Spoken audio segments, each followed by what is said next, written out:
हरे कृष्णा। अच्छे लोगों के साथ बुरा क्यों होता है?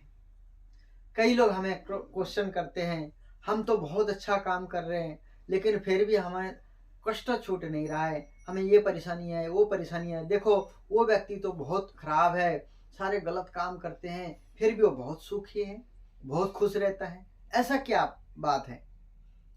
तो एक बार आपको एक कथा से सुनाता हूँ।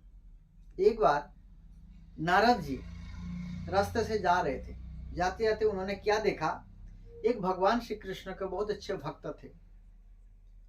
उन भक्तों के पैर में कांटा गड़ा हुआ था। तो नारद जी जो है देख करके बहुत दुखी हुए, क्योंकि वैष्णव जो है, भक्त जो है, वो पर दुखे दुखी, दूसरे की दुख में वो दुखी हो जाते हैं, दूसरे की सुख में वो सुखी हो जाते हैं, उनका अपना कोई सुख दुख नहीं होता है। तो इसीलिए तो नारद जी जो है वहां पर दूसरे भक्तों का दुख देख करके वो दुखी हो गए। तो आगे और चल पड़े। जाते जाते क्या देखा नारद जी ने, न एक बहुत दुष्ट व्यक्ति था। उस दुष्ट व्यक्ति के जाते जाते एक उनको सोने के सिक्का मिल गया। जैसे एक सोने का सिक्का मिला वो बहुत प्रसन्न हो गए। ये चीज नारद जी देख करके समझ नहीं पाए भगवान की कैसा लीला है। ये एक भक्त है जो भगवान की सेवा कर रहे हैं, दिन रात भगवान के लिए जी रहे हैं, भगवान के पूर्ण समर्पित है, लेकिन उस भक्तों को कष्ट मिल रहा है। और एक इतना दुष्ट व्यक्ति है, बदमाश है, फिर भी इनको सोने के सिक्का मिल गया। तो नारद जी क्या करते हैं, नारायण करते करते भगवान के धाम पहुंच जाते हैं, क्योंकि नारद जी को तो कोई वीजा पासपोर्ट लगता नहीं है, सीधा नारायण के नाम से भगवान के धाम पहुंच जाते हैं।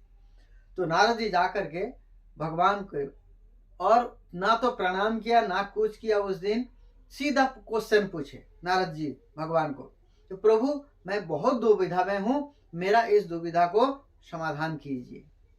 भगवान कहते हैं बोलो क्या बात है? तो बोलते हैं मैंने ऐसे ऐसे दृश्य देख के आया, भक्त तो तड़प रहे थे और वो जो दुष्ट व्यक्ति था उनको अच्छा चीज मिल गया, गोल्ड का सिक्का मिल गया, अब ऐसे क्यों किए, क्या रीजन है इसका? तब नारद जी क्या बात सुन करके भगवान श्री कृष्ण जो है थोड़ा मुस्कुराते हैं और कहते हैं नारद तुम बहुत भोले हो, तुम इसका पिछला जीवन नहीं जानते हो, इसलिए आप इस बातों को समझ नहीं पा रहे हो, इसके पिछले जीवन की कथा को मेरे से सुनो। तब भगवान कृष्ण कहते हैं ये जो भक्त है मेरा, पिछले जीवन में ऐसा कर्म किया था, उनको सूली में चढ़ना था, लेकिन इस जीवन में ये मेरा भक्त बन गया है, इसलिए मैं इसको कैसे सूली पे चढ़ाऊं, इसलिए कहां सूली पे चढ़ना था, मेरा भक्त होने के कारण मैं कांटे से पार कर रहा हूं।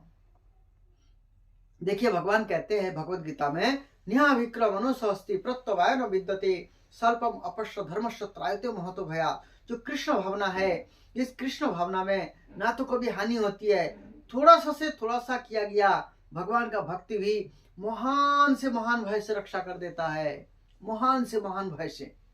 इसलिए जो कृष्ण भावना में जुड़ जाता है, कृष्ण भावना को अपना लेता है, वो बड़े दुख से बच जाता है, नरक जैसा दुख से अपने आप को बचा लेता है।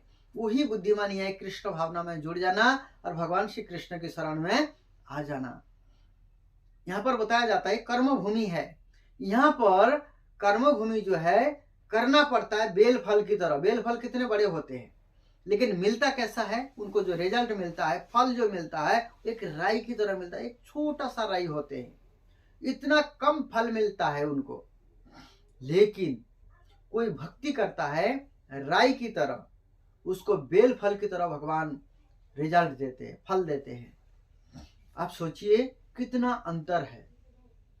इसलिए हमें ज्यादा से ज्यादा भगवान की भक्ति करना चाहिए, भगवान की भक्ति में लगा रहना चाहिए। आगे भगवान कहते हैं, हे नारद, जिस व्यक्ति को आज मैं सोने का सिक्का दिया, वो इतना दुष्ट था, पिछले जीवन में इतना अच्छा कर्म किया था, इस जीवन में उसे राजा बनना था, लेकिन इतना दुष्ट बन गया, इतना दुष्ट बन गया, मुझे उसको एक सोने की सिक्का से पार करना पड़ रहा है। आप इसको कंपैरिजन कर सकते हैं, जिनको सूली में चढ़ना था उसको भगवान सुई से निकाल रहे हैं, जिनको राजा बनना था केवल दुष्टता के कारण भगवान उनको एक सोने के सिक्का से पार कर रहे हैं, उसी में वो जीव खुश है। इसीलिए आज जिनको अच्छा मिल रहा है वो पिछले जीवन में कुछ अच्छा किया था, इस वजह से उसको आज अच्छा चीजें मिल रहा है। लेकिन जो आपको कष्ट भोगना पड़ रहा है, आप कष्ट पा रहे हैं, आपका पिछला जीवन कुछ ऐसा है जो आपको गलत होना था आपके साथ, लेकिन आप भगवान की शरण में हैं, आप अच्छा कर रहे हैं, इसलिए भगवान, हो सकता है आपके साथ बहुत ज्यादा होना था, थोड़ा सा ही आपका निकल जा रहा है।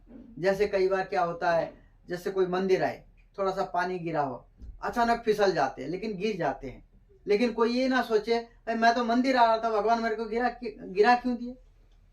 हो सकता है उसका जो कर्म था वो बाहर कहीं होते, हो सकता है उसका हाथ पैर टूट सकता था, लेकिन मंदिर आने की वजह से केवल गिर के उसका सारा कर्मफल खत्म हो रहा है।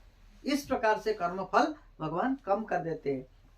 इसलिए ये मत सोचिए अच्छा लोगों के साथ बुरा हो रहा है, नहीं हो रहा है, ये आपका कर्म है, आपका कर्म का फल तो भुगतना पड़ता है। पाप तो अपना बाप को भी नहीं छोड़ता है। जैसे हजारों गाय के बीज में अपना बछड़ा जो है अपने माँ को ठीक ढूंढ लेता है, इसी प्रकार जो व्यक्ति कर्म करता है उसके कर्मों का फल जो है उस व्यक्ति को भोगना ही पड़ता है, उसको फल मिलता ही मिलता है। इसीलिए हमें अच्छा बनना चाहिए, अच्छा कार्य करना चाहिए और कृष्ण भावना में अपने जीवन को समर्पित कर देना चाहिए।